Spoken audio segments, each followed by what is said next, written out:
নমস্কার বন্ধুরা, রকি কিচেনের তরফ থেকে সকলকে স্বাগত জানাচ্ছি। আবার একটা রেসিপি আপনাদের মাঝখানে শেয়ার করতে চলেছি, সেটা হলো সর্ষে পোস্ত দিয়ে পার্শে মাছের ঝোল। তাহলে চলুন দেখে নেওয়া যাক আজকের রেসিপি।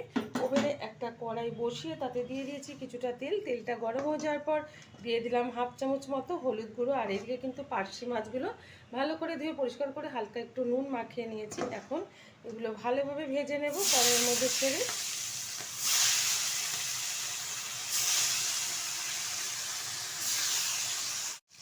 মাছগুলো উল্টে দিচ্ছি। ফুলকপিটা কিন্তু সুন্দরভাবে ভাজা হয়ে গেছে।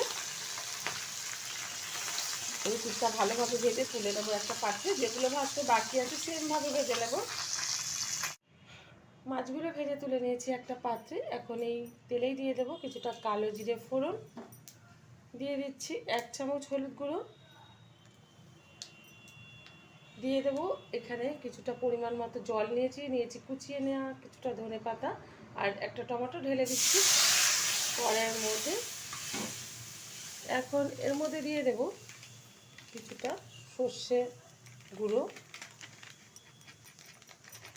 বেশি দেবো না, খুব অল্প পরিমাণেই দেবো।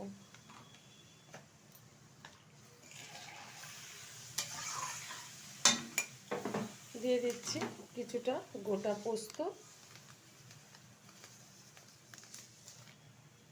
দিয়ে দেবো পরিমাণ মতো লবণ,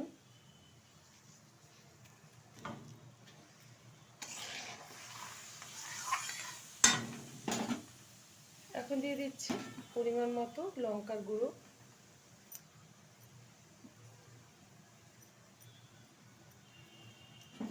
আমার এই রেসিপি যদি আপনাদের ভালো লেগে থাকে আপনারা অবশ্যই আমার চ্যানেলটিকে সাবস্ক্রাইব করবেন, লাইক করবেন, শেয়ার করবেন। আর এরকমভাবে একবার পার্শে মাছ রান্না করে খেয়ে দেবেন, আশা করি খুব ভালো লাগবে। দিয়ে দিচ্ছি ভেজে রাখা পার্শে মাছ।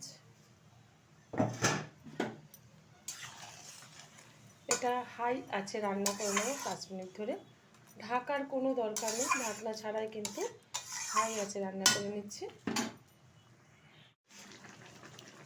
পার্শে মাছের ঝোলটা কিন্তু হয়ে গেছে, নামিয়ে নেব, ঢেলে দেবো একটা পাত্রে। দেখা হবে পরের ভিডিওতে নতুন কোনো রেসিপি নিয়ে। ধন্যবাদ।